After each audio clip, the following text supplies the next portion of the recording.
नमस्कार दोस्तों, जय जोहार। मैं कौशल तिवारी और बिहनिया संझा में आपका स्वागत है। जिस समय कांग्रेस की नेता प्रियंका गांधी छत्तीसगढ़ में गारंटी दे रही थी 200 रुपए यूनिट तक बिजली माफ की और आधी आबादी को साधने की, और भारतीय जनता पार्टी के नेता देवेंद्र फडणवीस फिर से सत्ता में आने का दावा कर, ठीक उसी समय, जी हां, ठीक उसी समय जोगी कांग्रेस के नेता अमित जोगी ने एक मास्टर स्ट्रोक खेल दिया।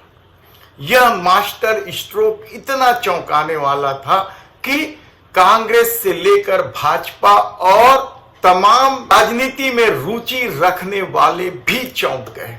यह मास्टर स्ट्रोक क्या है और इसका छत्तीसगढ़ की राजनीति पर क्या प्रभाव पड़ेगा, यह बताएं। उससे पहले हम आपको बता दें कि कल फिर गौतम अडानी के खिलाफ एक और संगीन आरोप लगे हैं। सेल कंपनियों के माध्यम से विदेश से फंड लाने का रोज नए नए आरोप गौतम अडानी की कंपनी पर लग रहे हैं, लेकिन मजाक है कि उनके खिलाफ एक मुकदमा दर्ज हो जाए।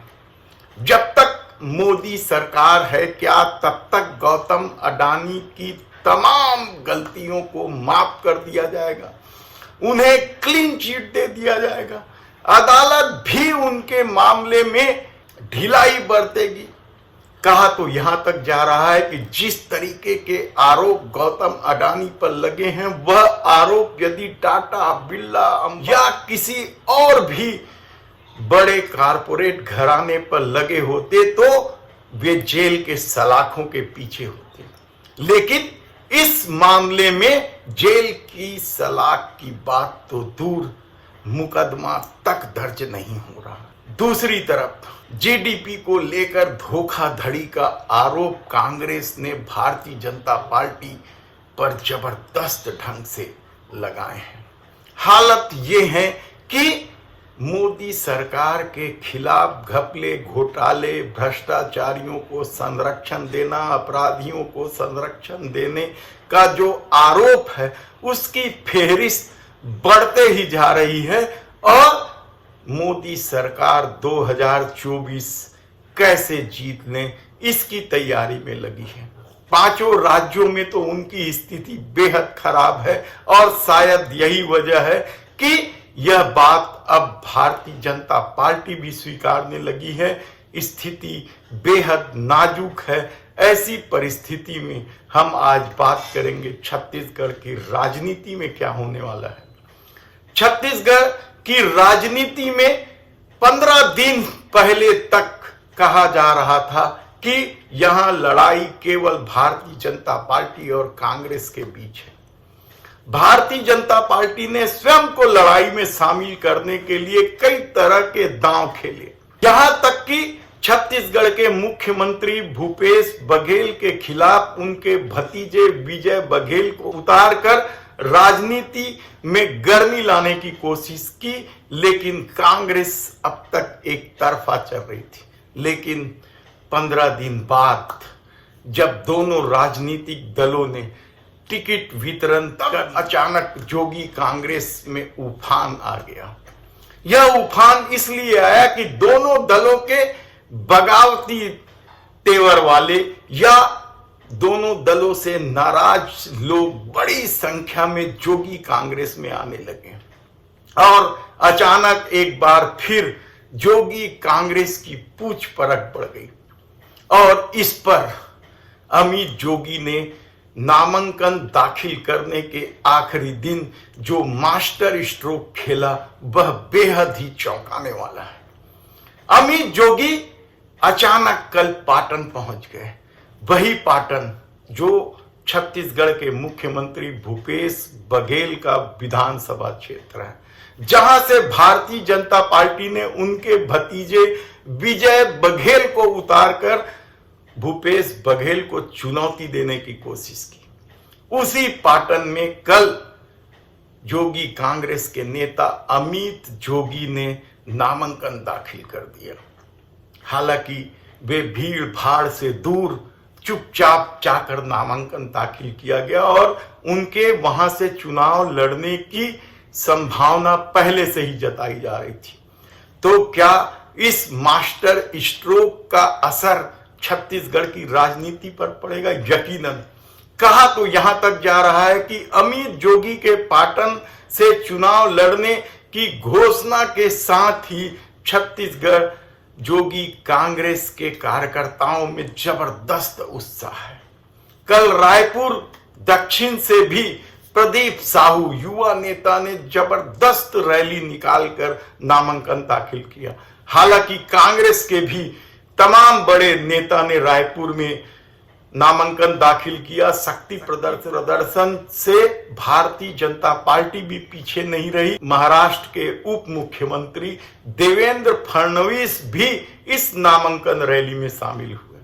लेकिन कहा जा रहा है कि कल तक जोगी कांग्रेस का प्रभाव क्षेत्र केवल बिलासपुर संभाग को माना जा रहा था, लेकिन इस चुनाव में उनका प्रभाव क्षेत्र बस्तर से लेकर सरगुजा तक और मैदानी क्षेत्रों में भी दिखाई देने लगा है।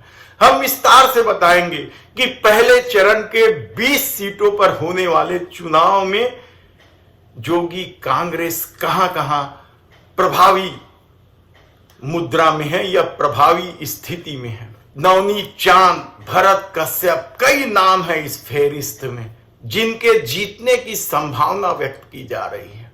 उसी तरीके से बिलासपुर संभाग के कई जिलों में जोगी कांग्रेस का प्रभाव देखने को मिल रहा है। सरगुजा क्षेत्र में भी, मैदानी क्षेत्र में भी, सब तरफ जोगी कांग्रेस एक बार फिर उफान पर आ गया है। तो क्या पाटन की राजनीति एक बार फिर बदल जाएगी?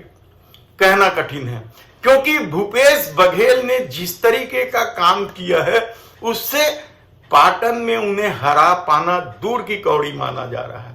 और शायद यही वजह है कि विजय बघेल की स्थिति वहां बेहद खराब है। ऐसे में जोगी कांग्रेस के नेता अमित जोगी की दावेदारी, और छोटी मोटी दावेदारी नहीं है, ये दमदारी के साथ दावेदारी है।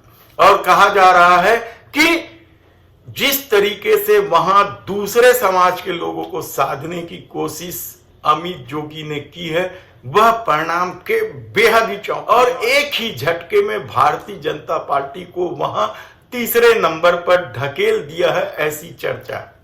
दरअसल पाटन क्षेत्र में कुर्मी समाज की बाहुलता है, साहू समाज भी बड़ी संख्या में रहते हैं, और शायद यही वजह है कि वहां की राजनीति कुर्मीवाद की राजनीति बनते जा रही थी। और भूपेश बघेल के चुनाव लड़ने की वजह से भारतीय जनता पार्टी ने भी विजय बघेल को उतारकर कुर्मीवाद को ही प्रश्रय दिया था।